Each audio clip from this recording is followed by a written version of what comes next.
Kuantum bilişimde devrim yaratan qubit, iki seviyeli kuantum bit fikrini hatırlayın. Bir qubit 0 ve 1 durumlarının süperpozisyonunda bulunabilen bir kuantum para atışı gibidir. Ancak doğa sadece iki durumla sınırlı olmayabilir. Gelişen araştırmalar her kuantum biriminin D seviyeli olabileceğini gösteriyor. Bu qubit yaklaşımıdır ve bize normal bir ikili sistemin ötesinde büyük bir bilgi kapasitesi sunar. Örneğin 3 seviyeli bir qubit veya 4 seviyeli bir Q-Quart göz önüne alın. Bir yüzü 0, biri 1, diğeri de 2 olan bir kuantum zar gibi düşünün. Bu sayede aynı fiziksel sistemle birden fazla bilgi slotuna sahip olabiliriz. Hilbert uzayımız daha da genişler, karmaşıklık azalır ve kuantum kapıları daha verimli hale gelir. Qubitler klasik bit kavramlarının kuantum versiyonudur. Geleneksel bilgisayarlarda her bir bit ya 0 ya da 1 iken bir qubit iki durumun süperpozisyonunda durabilir. Fiziksel olarak çoğunlukla iki düzeye sahiptir.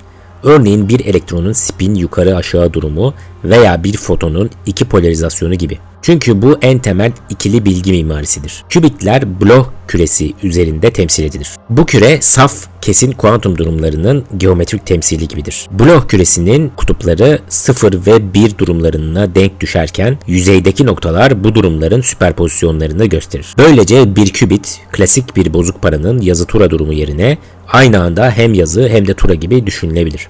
Bu ikili binary yapısı basit hesaplamalar için yeterli görünse de doğadaki pek çok sistem çok daha fazlasını destekler ve işlemlerimizi doğrudan zenginleştirebilir. Bir qubit'in durumları Bloch küresi üzerinde gösteriliyor. Kuzey ve güney kutup noktaları geleneksel 0-1 durumlarını temsil eder. Yüzeydeki diğer noktalar ise bu durumun süperpozisyonlarına karşılık gelir. Bloch küresi iki seviyeli bir sistemin qubit'in tüm olası saf durumlarını görsel hale getirir. Qubit ise qubit'in ötesine geçen D seviyeli bir kuantum birimidir. D burada 2'den büyüktür. Yani tek bir kuantum biriminde 3 ya da 4 veya daha fazla temel durumluk bir süperpozisyon mümkündür. Bu sisteme basit bir örnek, içi 4 bölmeli bir karar taşı düşünün. Taş 0, 1, 2 veya 3 gibi 4 değerden birine sahip olabilir. Üstelik aynı anda tüm bu değerlerin bir karışımında da bulunabilir. Qubit'ler daha büyük bir Hilbert uzayı sundukları için bilgi depolama ve işleme kapasitelerini arttırır. Bu da devasa boyutlu hesaplamaları daha az parçayla yapabilmemizi sağlar. Örneğin D seviyeli qubit, logaritma 2 tabanında D tane qubit ile aynı sayıda klasik bilgi değerine denk gelir. Avantajları ise öncelikle yüksek bilgi yoğunluğudur. Bir qubit aynı anda birden fazla klasik bit bilgisi taşıyabilir. Bu devre karmaşıklığını azaltarak daha kısa algoritmalar yazmamıza olanak tanır. İkinci avantajı daha az aşamalı kodlamadır. Çok seviyeli kodlamada hata düzeltmede ölçeklenebilirlik sağlar. Qubitlerin hata düzeltme için gerekecek aşama sayısını azaltabileceğine dair teorik çalışmalar da vardır. Yüksek boyutlu simülasyonlarda bazı kuantum simülasyonları doğal olarak D seviyeli sistemlerle kolay modellenebilir. Örneğin 3 seviyeli elektron spinleri gibi fiziksel sistemler doğrudan Qubit olarak ele alınabilir. Qubit D eşittir 3, Q-Quart D eşittir 4 yani qubit'in bilinen en iyi örnekleridir. Bir qubit'in 0, 1 ve 2 olmak üzere 3 temel durumu bulunur. Bu kavram gerçek donanımlarda da görülmüştür. Örneğin bir süper iletken transmon kuantum bilgisayarında yalnızca ground G ve first excited E durumları değil, ikinci excited F durumu da kullanılabilir. İşte bu pratikte bir qubit'tir. Aynı şekilde 4 seviyeli Q-Quart için bir transmonun 4. seviyesine ya da katı hal cihazlarında başka doğal seviyelere başvurulabilir. Yale Üniversitesi'ndeki ekipler Qubit ve Q-Quart ile hata düzeltmeyi başarıyla gerçekleştirmiştir. En son çalışmalarda 3 seviyeli ve 4 seviyeli mantıksal bellekler inşa ederek bu qubitleri GKP kodları ile korumuş, kırılma üstü başarılar elde etmişlerdir. Bu deneylerde düzeltme sonrasında Qubit ve Q-Quart için bilgi ömürleri sırasıyla %82 ve %87 uzamıştır. Modern yüksek boyutlu kuantum bilgisayarların çoğu süper iletken devrelere dayanır. Örneğin transmon adı verilen bir devre, bir Josephson bağlantısının büyük bir kapasitörle birleştirilmesiyle oluşur ve doğası gereği bir bozonik merdiven gibi çok sayıda enerji seviyesine sahiptir. Yani transmonda yalnızca qubit için 2 seviye değil, G, E, F gibi ardışık pek çok durum vardır. Bu durumları mikrodalga darbeleriyle sırasıyla uyarabiliriz. Nitekim transmon qubiti G ve E durumları arasındaki geçişle test edilirken istersek F'yi de kullanarak qubitleşmiş bir yapı oluşturabiliriz. Ayrıca mikrodalga boşlukları, kaviteler kuantum bilgi saklamak için ideal ortamlardır. 3 boyutlu süper iletken bir boşluk rezonatörü içindeki fotonları kuantizasyon halindeki merdiven basamakları gibi barındırır. Einstein'in boşluğun salyangozluğu olarak düşündüğü bu boşluklarda pek çok foton durumu aynı anda bulunabilir. Bu boşluklar Quitrit veya daha yüksek Qubit bellekler oluşturmak için kullanılmıştır. 3 boyutlu mikrodalga boşluğu bilgi depolarken bir transmon kuantum biti ise bilgiyi okumak ve düzeltmek için yardımcı eleman olarak kullanılmıştır. Burada kullanılan GKP bozonik kodu boşluktaki aşamalı dalgalarda bilgiyi ızgara gibi düzenler. Böylece hata düzeltme için kısmi kaynaklar tespit edebilir. Kuantum bilgiler çok hassastır. Çevreden gelen rastlantısal gürültü, termal uyarımlar ve diğer bozucular bilgi taşıyan kuantum bitlerinin veya qubitlerin durumunu kolayca bozabilir. Bu nedenle büyük ölçekli kuantum bilgisayarlarda kuantum hata düzeltme, quantum error correction zorunludur. Hata düzeltme fiziğin rastgeleliğini tersine çevirerek kaybolan bilgiyi geri kazanma yöntemlerini içerir. Şimdiye kadar kullanılan qubit temelli kodlar, örneğin surface kod veya GKP kodları ile kırılma üstü başarı henüz çok az örnekle yakalandı. Buna karşılık qubit tabanlı hata düzeltme konusundaki son deneysel gelişmeler heyecan verici. Örneğin Brock ve arkadaşları 2025 yılında bir kuantum osilatör üzerinde sırasıyla 3 ve 4 seviyede kullanılan mantıksal Quitrit ve Q-Quart kodları inşa etmiştir. Bu kodlar GKP bozonik hata düzeltme temelli olup özel olarak optimize edilmiştir. Yapay zeka destekli bir öğrenme ajanıyla parametreleri ayarlayarak qubitli belleklerin ömrünü fiziksel haliyle karşılaştırarak %1.82 Quitrit ve %1.87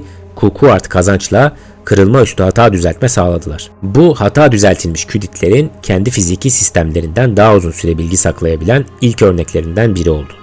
Bu tür sonuçlar çok seviyeli sistemlerin hata korumalı kuantum bellek ve hesaplamada büyük potansiyele sahip olduğunu doğrulamaktadır. Kuantum sistemlerinde ölçüm durumu rastgele çökerterek bilgi kazandırır. Ancak bazen sistemimizi tamamen bozmak istemeyiz. Sadece biraz gözlemlemek isteriz. İşte bu noktada zayıf ölçüm devreye girer. Zayıf ölçüm çok zayıf bir etkileşim aracılığıyla yapılır. Sistemin süperpozisyonunu neredeyse korur ve olasılık dalgasının büyük kısmını yıkmaz. Başka bir deyişle bir zayıf ölçüm sonucu tek seferde kesin bir durum vermez. Ama sistem hakkında hafif bir ipucu sunar. Bu sayede kuantum durumunu çok fazla bozmadan sürekli izlemek mümkün olur. Dezavantajı ise her bir zayıf ölçümün tek başına çok belirsiz bilgi vermesidir. Ancak binlerce kez tekrarlayıp ortalamalarını alırsak yararlı sonuçlar elde edebiliriz. Kuantum hata düzeltme ve geri beslemeli kontrol stratejilerinde zayıf ölçüm hayati önem taşır. Kuantum zekası ile bir hata düzeltme ajanı eğitirken sistem durumunu kısmen ölçmek tam çökertici bir ölçümden çok daha kullanışlıdır.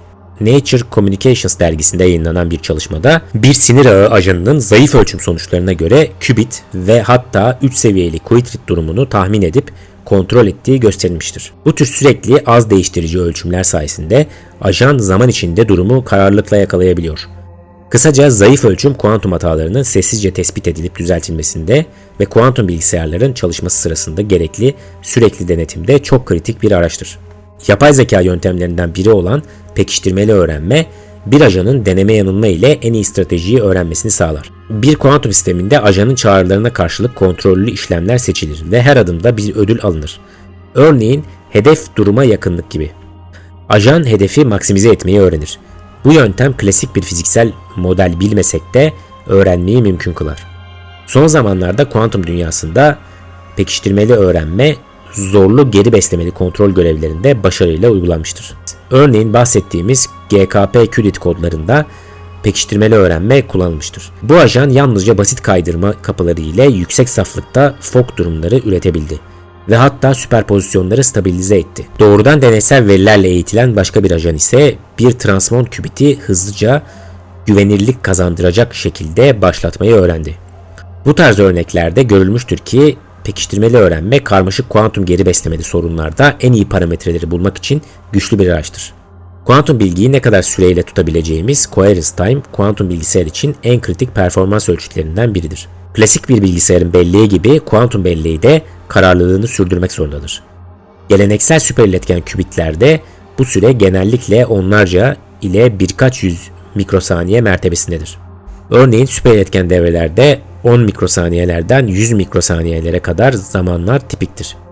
İyon tuzaklarında bu süre biraz daha uzun olsa da ölçeklendirme sorunları farklıdır. Bu mikrosaniyelik süreler uzun algoritmalar yürütmek için yetersiz kalabilir. İşte bu yüzden yüksek kaliteli kuantum bellek arayışı yoğun şekilde sürüyor. Cihazlara bozonik kodlama veya daha ideal boşluk rezonatörleri eklenerek uzun ömürlü kuantum hafızası hedefleniyor. Weizmann Enstitüsü'nden bir ekip süper iletken bir boşluk rezonatörü tasarlayarak 34 milisaniyelik bir kuantum bilgi saklama süresi elde etti. Özellikle tek foton bozulma süresi 25.6 milisaniyeye çıkarılmıştır. Bu tür uzun ömürlü bellekler kuantum hatalarını kodlamak ve uzun süre deneysel aksiyon yapmak için çok büyük avantaj sağlar. Qubitler büyük ümitler vaat etse de teknolojik ve teorik zorluklar da beraberinde gelir. Öncelikle kuantum donanım ve kontrol kavramları qubitler için çok daha gelişmiştir. Örneğin süper iletken devrelerde çok seviyeli etkileşim araç seti henüz sınırlıdır. Bilim insanları bazı gerekli 2 qubit işlemlerinin, örneğin X-Y tipi dönüşümler qubit'lere genişletilmesinin zorunluluğuna dikkat çekiyor. Teorik olarak qubit kapıları olsa da pratikte yüksek hatalı ve güç uygulanan işlemler söz konusu olabilir. Ayrıca qubit'ler daha fazla hata kaynağı içerir. Çok seviyeli bir sistem her bir seviye arası gürültü ve geçiş boşlukları ile uğraşmak zorunda kalır. Öte yandan kontrol ve okuma mekanizmalarının karmaşıklığı yüksektir. Multiseviyeli kuantum durumlarını güvenilir şekilde okumak ve kapı uygulamak hala zorlu bir mühendislik problemidir. Ayrıca kuantum algoritmaları ve hata düzeltme kodları çoğunlukla ikili sistemler üzerinde çalışmaktadır. Qubit'ler için yeni algoritmalar, yeni kodlar ve yeni derlemeler yazılması gerekiyor. Bütün bu zorluklara rağmen Qubit'lerin avantajları onlar üzerindeki çalışmayı teşvik ediyor. Gelecekte çok seviyeli kuantum mimarileri daha da gelişebilir. Örneğin optik sistemlerde birden çok polarizasyon veya mod seviyesini kullanmak ya da iyon tuzlarında iç durumlara ilave diğer atomik seviyeler katmak gibi yollar vardır. Birkaç qubit'i bir arada işleyen mantıksal modüler tasarımlar da söz konusudur. Teorik olarak qubit'ler daha kısa derlemeler, daha az qubit kullanımı gerektiren algoritmalar ve hataya daha dayanıklı kodlarla birleşince bilgisayarlarımızı güçlendirebilir. Örneğin qubit tabanlı kuantum simülasyonlar, nörolojik ağlar veya karmaşık kuantum malzeme modellemeleri için büyük avantaj sağlar. Bu uzun yolculuğun sonunda ana mesaj nettir. Kuantum bilgisayarlar ikili sistemin ötesine geçiyor.